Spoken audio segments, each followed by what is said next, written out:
Yatra. Joining us here on NDTV is Senior Congress Leader Mr. Jairam Ramesh.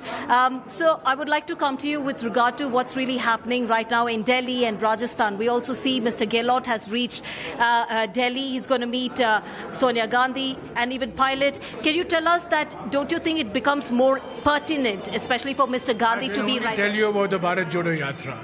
I can only tell you that we have done 18 days in Kerala, 357 kilometers. Mr. Gandhi has walked in Kerala. He's walked 57 kilometers in Tamil Nadu. We have come to Gudalur today. We're spending the next few hours here. And tomorrow we will be entering the next phase, the third phase of the Bharat Jodo Yatra, which is in Karnataka, 21 days. Has it occurred to Mr. Rahul Gandhi that he has to now rush back to Delhi? He's contrary to the headlines that you've been trying to propagate over the last couple of days. He has never left Kerala. He spent the rest day. We rest after 7 days of walking. He has spent the rest day in the container. He has not gone anywhere. He's spending it in the Bharat Jodo Yatra. As far as Mr. Rahul Gandhi is concerned, as far as the Congress party is concerned, there is only one game in town, and that's the Bharat Jodo Yatra. There's only one narrative that we are setting, which is the Bharat Jodo Yatra.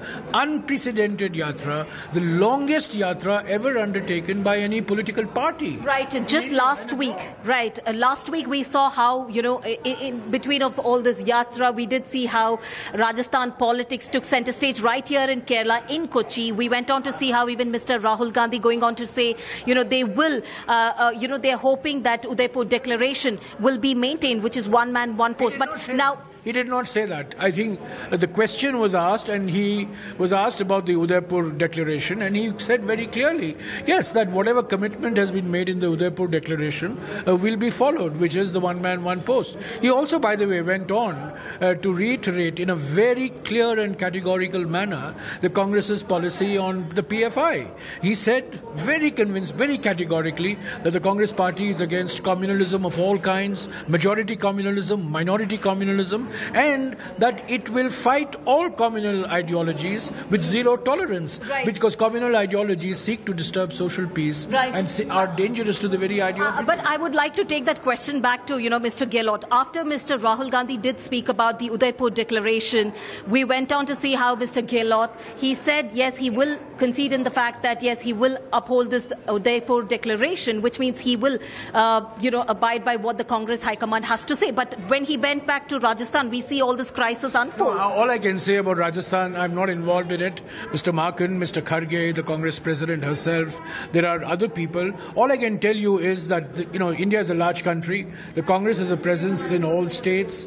There are hiccups here and there, but I don't think that should detract attention from this unprecedented public response we are getting to this long Padyatra, which is a marathon test of endurance for Mr. Gandhi and the Congress party. So that's the narrative. Now, what happens in Rajasthan, what happens in Manipur, what happens in Goa, in my view, these are, temporary aberrations. Do you think this could have been avoided, the entire fiasco, what happened in Rajasthan? Well, I'm not in a position to say, what the exact sequence of events were. But as far as I'm concerned, I am focused. Mr. Gandhi is focused. The Bharat Yatris are focused. The Congress Party organization is focused on making the Bharat Jodo Yatra an unprecedented and resounding success. On the election, let me say this. Let me just say that the Congress Party is the only political party which has elections, which has a process of elections for electing its president. We have an independent election authority. We've announced that tomorrow is the last day for nomination. If there is an election, that election will be held on the 17th. Speaking for myself, I've always said I'm a firm believer in the Kamraj model of consensus. If that's not possible, we welcome elections. It's a democratic right of every congressman and congresswoman to contest for the post of president. And the Congress leadership, the Congress president herself, Mr. Rahul Gandhi himself, has said repeatedly, fine, you want to contest? Come Mr. Ramesh, you've been a very, very senior Congress leader, in your opinion. And we also see very recently how just yesterday, Mr. Venugopal, he also did talk about that if Mr. Gehlot has to contest for the president polls, Congress president polls, he will have to resign as the chief minister. What is in your opinion? I have no inside knowledge, and I am not going to comment on what's happening in Rajasthan because I really don't have any information. I've been in Kerala for this last couple of days, and I've virtually no contact with I met Mr. Gehlot on the 22nd when he came to Angamali, before he met Mr. Rahul Gandhi. And as I said, this is a hiccup. It's an aberration. declaration. It's something that certainly could have been avoided. But having said that, I think that we must recognize that the Congress is today setting the agenda for the country. The agenda for the country is not Rajasthan. It's not Goa. The agenda for the country are the issues that are being raised in the Bharat Jodo Yatra by Mr. Rahul Gandhi. The issues of rising economic inequality, the issue of rising social polarization, and the issue of growing political over-centralization. Those are the three central issues that the Bharat Jodo Yatra is highlighting, and Mr. Gandhi himself is highlighting. Now we see in the Congress president polls, we also see a new entrant, Mr. Digvijay, saying, why are you not contesting? No, Do you have any reasons? No, I mean, I don't know whether Mr. Digvijay Singh is contesting or not. He was till yesterday, he was very much the field marshal of the Bharat Jodo Yatra. We worked very closely, and I don't know. I mean, he's gone to Delhi. He had a couple of other personal errands to contest. Whether he's going to file his nomination form tomorrow, your guess is as good as mine. As I said, if there is more than one candidate, there will be election on the 17th. But the election is a secondary issue. The primary issue is the Bharat Jodo Yatra. The primary issue is the endurance of Mr. Rahul Gandhi. 22 kilometers a day. For 10 hours a day he is walking, sleeping for 4 hours a day.